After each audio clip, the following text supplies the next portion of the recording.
Yo quisiera dar una brevísima introducción de cosas que hemos estado trabajando para mostrarle al sector de qué es lo que podría pasar en México con los siguientes temblores. Entonces, un poco arriesgarnos a decir cosas que pues, no queremos oír y cosas que tampoco queremos predecir el futuro. Se trata de que estas cosas no pasen, pero no nos podemos hacer ojos de hormiga y decir, pues bueno, va a venir un temblor y no va a pasar nada. No, sí va a pasar. ¿Y de qué tamaño va a ser lo que pase? Pues es lo que nosotros intentamos hacer. Entonces, miren, les quiero mostrar algunos ejercicios que estamos haciendo. Tenemos una base de datos como de 2 millones de registros, en este caso edificios, que suman un monto de 815,000 millones de dólares. No sabemos si eso es mucho o poco, no sabemos pero sumamos cada uno de los edificios y eso da.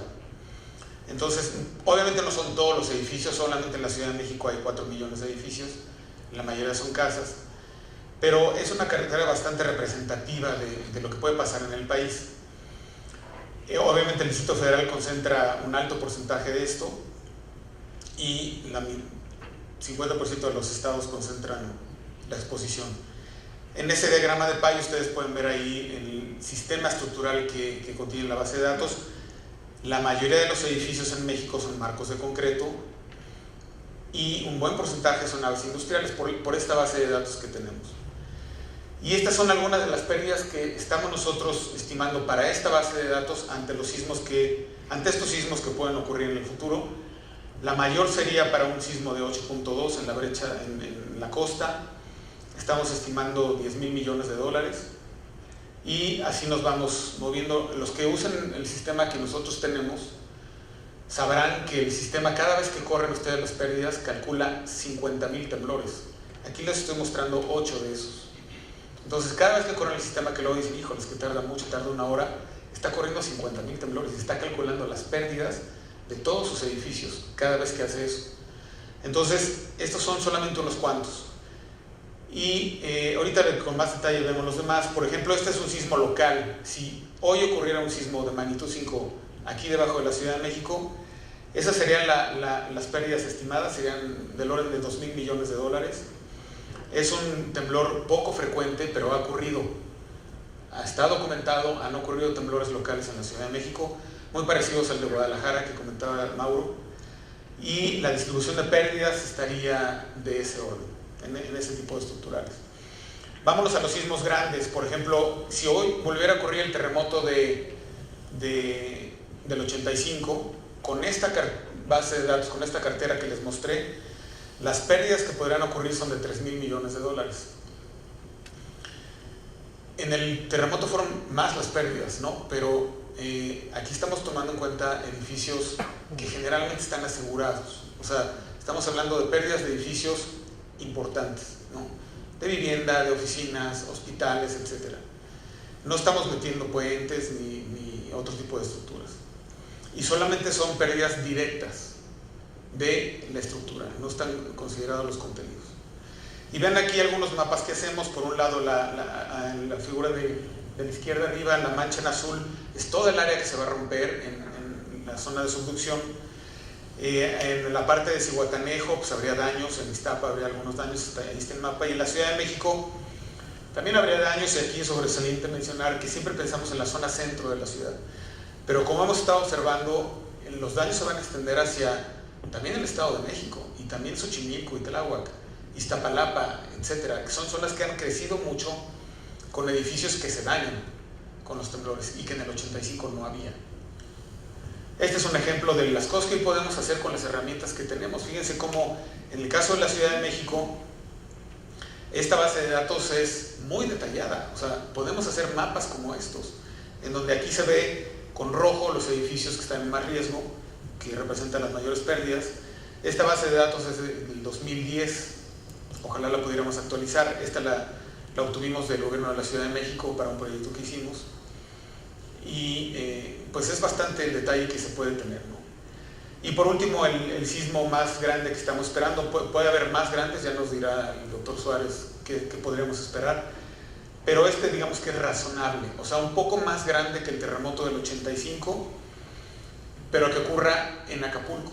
Entonces aquí estamos hablando de una cosa bastante seria. O sea, en Acapulco, como ven ahí en la derecha, va a haber muchos daños, en hoteles, en viviendas, en las montañas va a haber deslizamientos, en la zona del aeropuerto va a haber licuación, va a haber tsunami, va a haber cosas bastante negativas y que no necesariamente nos estamos imaginando. Por eso queremos insistir en que vamos imaginándonos qué puede pasar para que nos preparemos. Por eso están invitados aquí también los ajustadores, para que nos digan, a ver, ¿cómo le van a hacer para ajustar miles de edificios que se van a dañar en unos segundos? ¿Cómo le van a hacer? Yo no sé, yo no soy ajustador, pero sí quiero preguntarles cómo le van a hacer. ¿Cómo le van a hacer las compañías de seguros para atender a sus clientes? Y como les decía, la Ciudad de México, vemos ahí, es un acercamiento bastante lejano, pero vemos ahí muchas zonas cafés fuera del centro de la ciudad. O sea, sí esperemos ver daños, no en el centro de la ciudad, sino en otros lados también. Un sismo probable es uno que ocurrió en Acambay en 1912. Causó muchos daños en la zona cercana al pueblo de Acambay, que ahora ha crecido muchísimo. Entonces, ¿qué pasa si ese sismo volviera a ocurrir? Estamos esperando pérdida del orden de $7,000 millones en zonas industriales importantes, en toda la zona de Toluca y en la Ciudad de México también. Entonces, no solo nos pueden afectar los sismos de subducción, que los que sepan un poco más saben que ahí van a venir los sismos grandes, pero también van a venir de otros lados y debemos estar preparados. Bueno, esto es solamente una introducción para la siguiente conferencia. Quiero pedir al doctor Suárez que pase ya está la presentación cargada. Bienvenido, Gerardo. Gerardo Suárez es investigador del Instituto de Geofísica de la UNAM. Allí estudió la carrera de ingeniero geofísico, hizo su doctorado en el MIT y ha tenido numerosos puestos en la UNAM, algunos muy importantes del orden de haber sido coordinador de la investigación científica de toda la universidad. Entonces, Gerardo es una persona muy experimentada en la parte de los sismos, es una persona muy cálida, muy completa, muy culta, y estoy seguro que nos va a ilustrar de una manera muy adecuada de lo que podemos esperar en los siguientes temblores en México. Bienvenido. ¿Qué pasó esto? ¿Prefieres este? No, está bien. Bueno, como ven ustedes, es bueno tener buenos amigos. Gracias, Eduardo. Y gracias, primero que nada, a ERN por la invitación a hablar con ustedes, que les diré francamente, es un público que generalmente muchos de los que somos investigadores en la UNAM en estos temas no tenemos la oportunidad de conocer. No tenemos la oportunidad.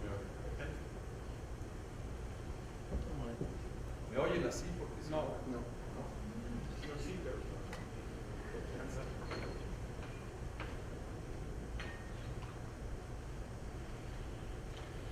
bueno, ahora sí me oyen. Perdón. ¿Ya? Bueno, les decía yo que agradezco la invitación, que agradezco la oportunidad de hablar frente a ustedes, que no es un público al que frecuentemente nos podemos dirigir, quienes hacemos trabajos de investigación en diferentes sitios. El título de la presentación, le voy a echar la culpa a Eduardo, y yo no lo quise cambiar. ¿Por qué le echo la culpa? Porque da la idea, a pesar de que la pregunta sea un tanto retórica, de qué estamos esperando, da la idea de que sí sabemos exactamente qué estamos esperando. Da la idea de que en esta presentación puedo responder qué sismos estamos esperando. Y en realidad sería un tanto arrogante el que yo les hiciera creer que sabemos qué sismos están importando, porque los sismos estos que estamos esperando son un poco como la canción, que sabemos que sí vienen, pero no sabemos cuándo.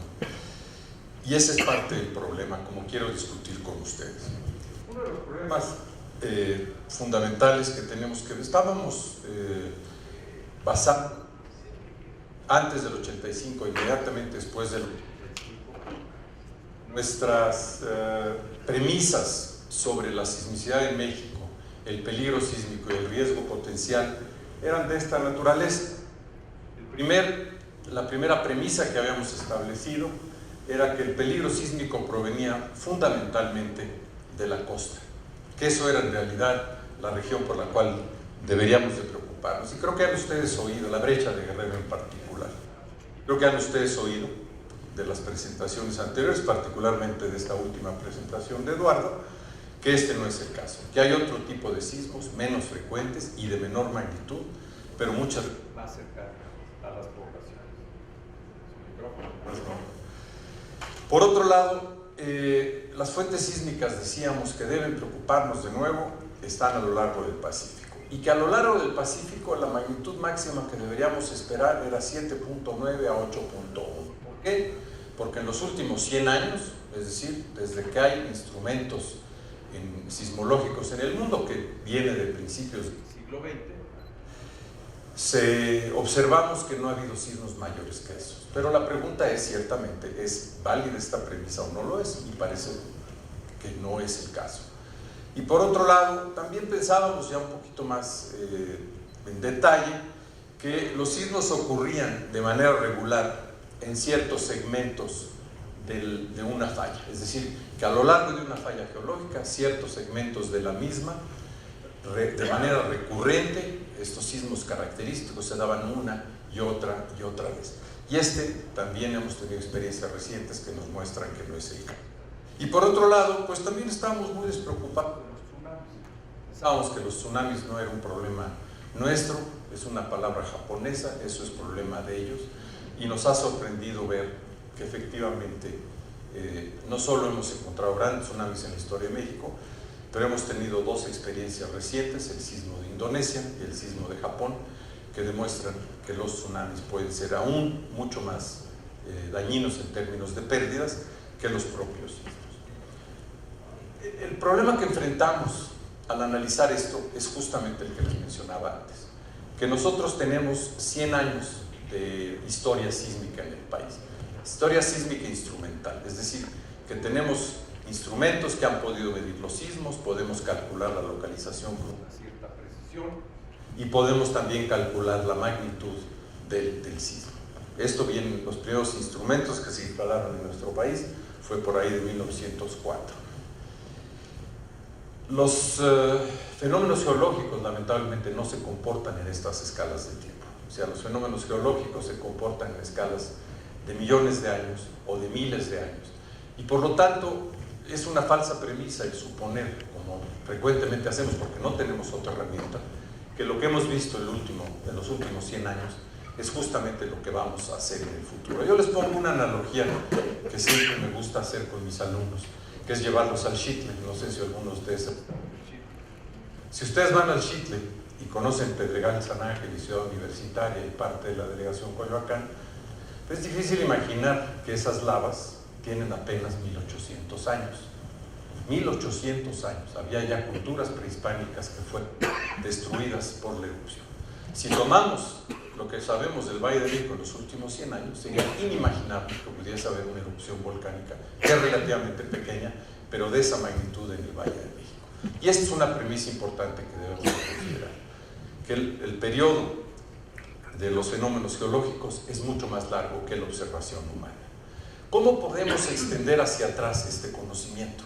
Es decir, ¿cómo podemos ampliar nuestro conocimiento si damos por un hecho que 100 años no son suficientes? Bueno, tenemos tres posibilidades en términos generales. Lo primero es alargarlo con los registros históricos. Podemos ir a los archivos, a los informes eclesiásticos y civiles, podemos ir a crónicas de viajeros, a cartas personales y entender cómo fueron sentidos los sismos en algún momento y qué daños causaron.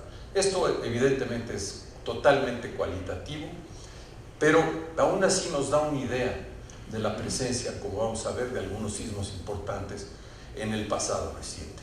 En el caso de México tenemos historia escrita en los últimos años, Sin embargo, por razones que ustedes pueden imaginar fácilmente, realmente son los últimos 300 años en donde tenemos evidencia un tanto más fidedigna. La segunda manera que podemos extender esto es haciendo lo que llamamos estudios de paleosismos. Este es un trabajo realmente tedioso y detallado, en donde encontramos una falla, pero para esto tenemos que encontrarla, y sabemos que la zona de subducción, por ejemplo, en la costa no la vamos a encontrar, entonces esto no sirve. Esto sería más útil para sismos, y es más útil para sismos que están en el interior del país, como voy a hablar un poco más tarde. Encontramos una falla, hacemos una zanja de esta naturaleza, y después con todo cuidado limpiamos las paredes de la zanja y obtenemos un mapa de la misma. Un mapa de la misma, por ejemplo, es un trabajo que hicimos en la falla de Acambay, justamente la que mencionaba el doctor Reynoso. Y como ustedes alcanzan a ver aquí, esto es apuntador, ¿no? Sí, sí lo alcanzan a ver. Bueno, aquí creo que si no lo veo yo, ustedes creo que no lo van a ver tampoco, pero creo que a la mitad de la transparencia justamente lo que están viendo es un lado de la pared y el otro lado de la pared, y lo que ven que hay una discontinuidad. Ven una franja negra que cae y una franja gris también que cae. Esta es la cicatriz de estos sismos que podemos exhumar, se puede fechar. Esto es a lo que me refería. Aquí esta es la falla de Acambay, y aquí ven este estrato que corresponde al sismo de Acambay de 1912. Aquí ven otro estrato, que está aquí, que corresponde a un sismo previo, y así sucesivamente. Y podemos identificar un X número de sismos, y con base en fechamientos de carbono 14, de algunos de los materiales que vemos en estos estratos, podemos definir cuándo ocurrieron. En este caso particular del sismo de Acambay, pudimos fechar en los últimos 11.000 años 3 sismos, o sea que esa falla, ese segmento de la falla de Acambay, cerca del pueblo del mismo nombre, se ha activado en los últimos 11.000 años 3 veces, en un periodo de recurrencia de 3.500, 3.600 años aproximadamente, pero les insisto, es solo en ese pedazo, en ese segmento de la falla. La otra forma que podemos entender la realidad de nuestro país es decir, bueno, pues vamos a ver qué pasa en otros lados del mundo. Si en México tenemos 100 años de historia, pues vamos a ver qué pasa en otros lados del mundo para ver si podemos correlacionar lo que vemos en otras regiones con lo que vemos en México.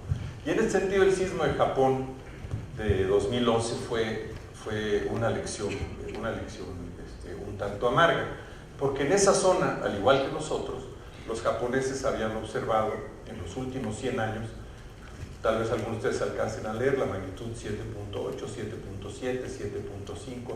Cada ovalito de estos representa la falla geológica que se rompió durante esos sismos, y ninguno de ellos había rebasado la magnitud 8.2, una situación muy similar a la que yo les podría haber mostrado con detalle en México. Sin embargo, aprendimos lamentablemente que en esta misma zona, que es la misma área exactamente que estoy graficando, hubo un temblor en 2011 con una ruptura de casi 600 kilómetros que rompió todas y cada una de esas pequeñas fallas. Es como si fuera yo lo imagino como si fuera una cremallera, un zipper, ¿no? Que se abre un poquito, pero de repente, mucho menos frecuentemente, evidentemente, hay un gran sismo que rompe toda esta zona de subducción.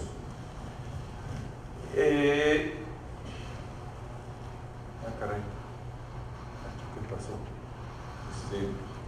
Bueno, no sé qué pasó con esta, pero déjenme ver. Bueno, aquí no, una disculpa, no sé qué pasó con esta imagen, porque no debería estar así.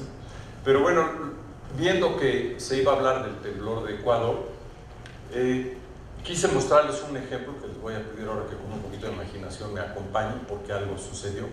Este es uno de los primeros artículos por Kanamori y Given en donde hablan de esto que se llama ruptura variable.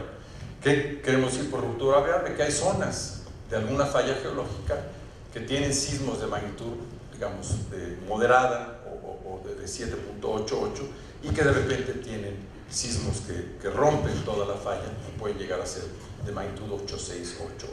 Y justamente en la costa de Ecuador sucedió algo como eso. No se alcanza a ver porque algo me pasó al hacer la transparencia, que no sé qué fue, que hubo 3 sismos, uno en 1972, uno en 1949 y el otro un poco más tarde, en 1980 y tantos, a lo mejor aquí el colega ecuatoriano me puede ayudar, pero en 1906 hubo un sismo que rompió toda esa sección. Y esa sección que se rompió, esa falla que se rompió en 1906, subsecuentemente tuvo sismos de magnitud menor, de magnitud 7.8, 7.9, y de hecho, este sismo que acaba de ocurrir parece ser la repetición, porque la zona donde ocurrió el sismo parece ser muy similar al de 1949. De tal manera, sí, no sé qué me pasó, una disculpa.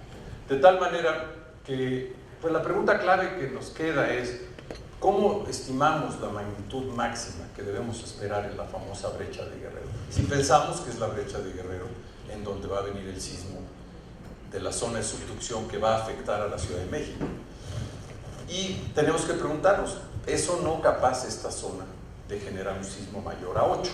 Tal vez las aceleraciones en la Ciudad de México no sean mucho mayores de las que ya observamos, pero es probablemente, la duración probablemente sea mayor y hay algunos modelos que así lo indican. Pero primero que nada tendríamos que empezar a definir qué es el gap de Guerrero. Ustedes han oído, estoy seguro, esta expresión de gap, de repente se le llama vacío sísmico o brecha sísmica, que es aún peor, en donde básicamente lo que quiere decir es que tenemos un segmento, que en este caso es este que está aquí, un segmento donde sabemos que han ocurrido sismos en el pasado y donde no han ocurrido sismos en los últimos 40, 50, 100 años. ¿Y esto por qué preocupa? Porque sabemos que esta placa de coco se mete por debajo del continente y se mete de una forma episódica, no es una forma continua. Es como cuando empujamos un mueble muy pesado. Lo recargamos, generamos suficiente energía hasta que la fuerza vence, la fuerza que aplicamos vence la fuerza de fricción y el mueble se mueve súbitamente. Esto, en palabras muy crudas, es el gap sísmico. Y ustedes ven estos ovalitos que, como les había yo puesto en algunas otras transparencias, muestran las zonas de ruptura, es decir, las fallas que se deslizaron en sismos anteriores. Por ejemplo, este es el de 1985, esta es la réplica del 85 y este verdecito que está detrás es el sismo del 79, que es más conocido porque tiró el edificio de La Ibero. Entonces nos queda este huequito que desde principios del siglo XX, hace aproximadamente 100 años, no ha tenido sismos importantes. Y aquí aclaro, porque de repente se dice es que no hay sismicidad. Hay muchísimos sismos que ocurren ahí todos los días. Estoy hablando de sismos de magnitud importante mayores de 7.5. Sin embargo, la pregunta es, si se rompiera este pedacito que está aquí, pues tendríamos un sismo de magnitud 7.8. ¿Qué diríamos? Eso es un sismo que se comporta como Dios manda, como todos los sismos de los últimos 100 años, y pues va a causar un impacto muy importante en la Ciudad de México, pero al fin y al cabo es un sismo de magnitud 7.8. Sin embargo, si observamos un poquito más al sur de esta zona, que es sensu stricto, lo que se le llama el gap de Guerrero, lo que vemos es que llegamos a la zona del 62. Y ya llegamos a la zona del 62. Ya hace 53 años que no ocurre un sismo importante desde el temblor del 62 en esa región.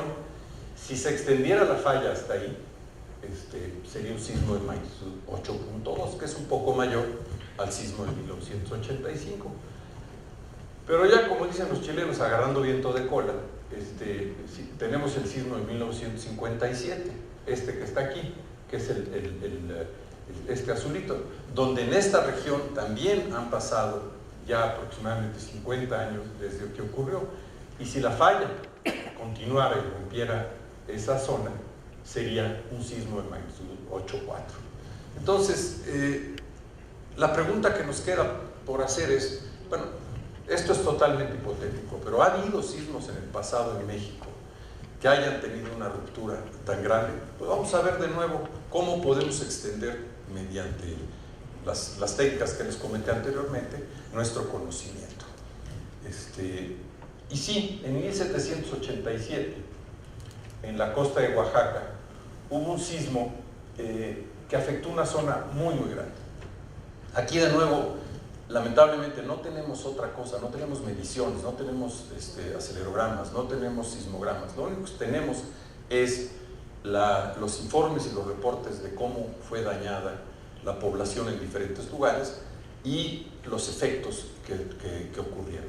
Y uno de los efectos más impactantes de ese sismo, aquí lo tengo como una T, que fue un tsunami. Es el tsunami, hasta donde yo sé, es el tsunami más grande que ha ocurrido en nuestro país, que en la zona de Pinotepa Nacional, si algunos de ustedes conocen, tiene una planicie costera muy, muy extendida, penetró casi 6 kilómetros, y hay descripciones pues un tanto truculentas, pero muy vívidas, de cómo los vaqueros que estaban pastando sus vacas aquí, se los llevó la ola y los fue a engarzar por ahí entre los árboles. Y esta evidencia del tsunami llega hasta Salina Cruz. En Acapulco se reporta una marejada, pero no un tsunami propiamente, y con base en eso y las intensidades observadas, porque también no es frecuente, y esta es la forma en que podemos estimarlo, es que haya intensidades de esta magnitud, de magnitud 8 y magnitud 9, al interior de Oaxaca, cuando hay sismos sobre la costa. Podemos estimar, con base sobre todo en la zona donde ocurrieron los tsunamis, que la falla debe haber tenido unos 450 kilómetros de largo, y que esto corresponde aproximadamente a un sismo de 8.4 a 8.6. Eso, más lo que vemos en algunas otras regiones, yo mencioné Japón, mencioné Ecuador, lo mismo sucedió en Indonesia exactamente, nos hace pensar que el que veamos cierto tipo de distribución de magnitudes en los últimos años no necesariamente quiere decir que es el comportamiento regular que esa región tiene y que puede haber sismos de mayor magnitud. Ahora, déjenme pasar a otro tema del que también me han ayudado, porque han hablado un poco de esto Eduardo Reynoso y algunos de los otros colegas, que son sismos en la faja volcánica. Bueno, ¿qué es la faja volcánica? Y aquí también México no se comporta como el resto del mundo.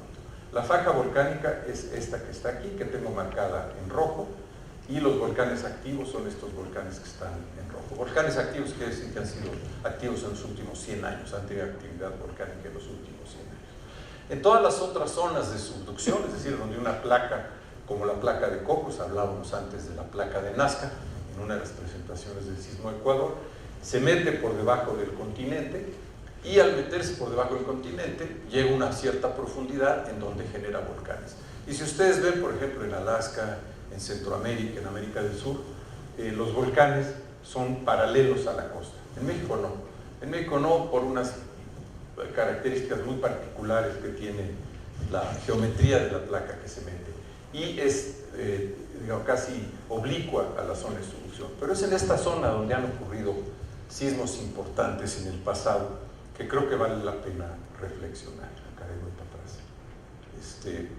¿Y por qué es importante, particularmente por un público como ustedes? Bueno, es importante porque es en la faja volcánica, que la ven ustedes delimitada igualmente aquí, en donde está asentada la mayor población de nuestro país. Casi un 45% de nosotros hemos decidido vivir aquí. ¿Por qué? Porque el clima es más benigno, porque la tierra es más fértil, y casi 49% de nosotros vivimos aquí, y lo ven aquí en una composición de mosaicos de satélites de noche, que la mayor parte de las luces que se ven en nuestro país no están en la parte central ni en la parte sur, están en la faja volcánica.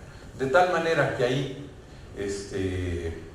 un sismo afectaría a la mayor cantidad de población, pero estaría a distancias mucho más cortas. Y el eje volcánico mexicano tiene una gran cantidad de fallas geológicas. Esta figura es muy ambiciosa porque muestra con unas líneas negras, que lo vamos a ver un poquito con más detalle, las fallas geológicas que están mapeadas en el eje volcánico. Debo aclarar que estrictamente no todas estas fallas podemos definirlas como fallas activas, es decir, la definición, de nuevo, un tanto arbitraria, que una falla es activa si ha tenido actividad en los últimos 100.000 años. Sin embargo, son todas ellas fallas que han sido mapeadas. Pero, ¿qué hemos logrado ver de estas fallas? Bueno, lo que vemos es que un sismo de magnitud relativamente pequeña, y utilicé este sismo de Murcia porque a mí particularmente me impactó, fue un sismo de magnitud 5.1, que ocurrió casi por debajo de la ciudad de Murcia y que causó daños realmente importantes, no solo en edificios históricos, sino en algunos edificios modernos. Lo que vemos es lo que antes mencionaba el doctor Reynoso con el sismo de Teztitlán, que un sismo de magnitud relativamente baja en la costa, tenemos sismos de magnitud 5, tenemos varios de ellos cada mes, puede causar daños importantes si se encuentra cerca de las poblaciones. Y es por eso que yo he tenido un interés particular profesionalmente en los sismos del eje volcánico. Ahora, ¿qué es lo que vemos en el eje volcánico? Lo que vemos en el eje volcánico es una breve recopilación de los sismos históricos. Ven ustedes la fecha y a un lado de la fecha la magnitud. Este es el sismo de 1875 del que hablaba el doctor Reynoso, para el cual tenemos estimada una magnitud de 7. Este sismo en San Cristóbal de la Barranca, en donde hoy lamentablemente no se logra ver absolutamente nada. Yo lo he recorrido con algunos de mis colegas para tratar de buscar la falla que produjo este sismo y hacer un análisis forense como les mostré para Acambay, pero ahí lamentablemente la presa de Santa Rosa ha cubierto prácticamente toda la evidencia, inclusive el antiguo pueblo de San Cristóbal de la Barranca estaría en lo que es hoy el embalse de la presa. La ciudad de Guadalajara está marcada con una G, pero también hay un sismo en 1568, un sismo que también está estimado en magnitud 7, y dirán ustedes, bueno, pues nos acaban de decir, hace un momento nos acabas de decir que la evidencia en los últimos 300 años es más o menos confiable, y este sismo tiene prácticamente 80 más o menos años de que ocurrió. Paradójicamente, la evidencia y la cantidad de información que hay sobre este sismo es realmente sorprendente, porque los franciscanos que acababan de irse a colonizar y a catequizar, tal vez sea la palabra más correcta, a catequizar toda la Nueva Granada, habían construido ya para 1568 una enorme cantidad de conventos y de iglesias en esa zona, y hay un reporte sumamente detallado de los daños en toda esa región que nos hacen llegar a esta magnitud, y ahora les voy a explicar cómo. Después hay un sismo muy grande en 1858 que ha sido motivo de debate con muchos de mis colegas sobre dónde se encuentra. Yo estoy convencido que este sismo de 1858 está al sur de la zona de Morelia, en esa larga serie de fallas cruentas claramente visibles en la superficie, que inclusive provocó un pequeño seiche, una pequeña oleada en el lago de Pátzcuaro, que también está muy bien documentada, y para el cual aquí estimo una magnitud 7.5, pues yo les pediría que tomen estas magnitudes estimadas con un granito de sal. Yo les daría más o menos 0.3 o más o menos 0.4. Después este sismo en 1887 de magnitud 6.1 al norte de la ciudad de Querétaro, y los sismos de los que ya hablamos, para los cuales sí podemos medir la magnitud y la localización, como por ejemplo el sismo de Acambay de 1912 de magnitud 6.9 y el sismo de Jalapa de magnitud 6.4. El sismo de Jalapa es muy interesante, porque si bien el sismo de Jalapa sí causó pérdidas por derrumbes en toda la zona del río Pescados, en las poblaciones de Jico y Cozautlán y toda esa zona, la mayor cantidad de víctimas se debió, y de nuevo hablábamos de deslizamientos hace un rato, se debió a un deslizamiento enorme que hubo a lo largo del río Pescados. Si algunos de ustedes conocen o han ido a balsear ahí al río Pescados, recordarán que tiene un talud muy joven, un talud muy vertical, y provocó una luz. Bueno, este es el sismo de 1912, con los daños en Temascalcingo. Estas son algunas de las imágenes que conseguí recientemente del Archivo Histórico de Temascalcingo, y este es el sismo de Jalapa. Y el sismo de Jalapa, regreso a él, perdón por el desorden de mi presentación. El sismo de Jalapa, como ven ustedes en Cozautlán y en Teocelo, en Jico también hay ejemplos de algunos daños, sí causó daños estructurales, particularmente en edificios públicos, pero el mayor daño y el mayor pérdidas humanas se debieron a enormes deslizamientos de tierra que ustedes ven en estas fotografías originales de la época de un informe del Servicio Geológico Mexicano del momento. Se estima, de acuerdo al censo de aquella época, que perdieron la vida cerca de 800 personas en los aludes que después, al bajar, corrieron por el río Pescados y sepultaron a 2 pueblos, algo muy similar a lo que ocurrió en otros lugares, en Huascarán, en Perú en 1970, etc. Y esto lo hace el segundo sismo que más pérdidas humanas ha provocado desde el temblor de 85. Es un sismo que prácticamente es desconocido para muchos. Entonces, estos sismos históricos de los cuales les he yo hablado, se preguntarán ustedes, bueno, excepto estos 2, para los cuales sí tenemos una magnitud estimada con base en instrumentos, no solo en México, sino en Europa y en los Estados Unidos, que existían ya en la época, ¿cómo lo calculamos? ¿Cómo podemos estimar nosotros? Porque es una estimación la magnitud de estos sismos. Bueno, aquí lo que se intenta hacer es una estimación cuantitativa, y no quiero realmente molestarles con mucho detalle en este sentido, pero lo que quiero transmitir es que es una estimación cuantitativa que trata de entender mejor los errores de una estimación cualitativa como es la intensidad. Ustedes saben, la intensidad sísmica está basada en una escala que dice cómo fue sentido, que se cayó de las vitrinas, si se cayeron porque está hecha para otra cultura y no la cultura mexicana, se cayeron las chimeneas, si hubo daños en edificios bien construidos, etcétera, etcétera. Y a eso se le va asignando un número del 1 al 12. Y esto sí lo podemos hacer con base en los informes. Y lo que hacemos para tratar de extraer de forma más cuantitativa información sobre estos datos de intensidad es hacer una regresión. Y lo que hacemos es determinar cómo es en cierta región la atenuación de la intensidad en función de la distancia. Porque eso es intuitivo para todos nosotros, que la intensidad de un sismo disminuye en función de la distancia, a menos de que haya un problema de respuesta de suelos, como es el caso de la Ciudad de México. Entonces, si conocemos esta función de atenuación, podemos hacer una prueba estadística y colocar el sismo en diferentes lugares, y para cada uno de esos sitios estimar la magnitud y el error. Y aquí ustedes ven, por ejemplo, el sismo de 1875, si obtenemos un mínimo en el error, que son estas líneas negras, que es y después la magnitud nos da una magnitud aproximada, que es de donde sacamos, que es la magnitud de 7. De tal manera que, como les digo, es un acercamiento a, de manera cuantitativa, tratar de entender los errores y las limitaciones de esta información, que es fundamentalmente cualitativa. Y quisiera concluir con algunas reflexiones que no quise ni siquiera llamarles conclusiones, ¿sí? Yo haría algunas reflexiones con base en esto que me gustaría compartir con ustedes y que tal vez tengamos tiempo de comentarlas y discutirlas. Que el peligro sísmico más inmediato podría no necesariamente provenir de la brecha de Guerrero. La mayor amenaza que tiene este país puede o no puede venir de Guerrero. Me tomaría mucho tiempo, pero les puedo platicar una anécdota muy curiosa en la mañana del 19 de septiembre, donde estábamos mis colegas y yo absolutamente convencidos que el sismo había venido de Guerrero.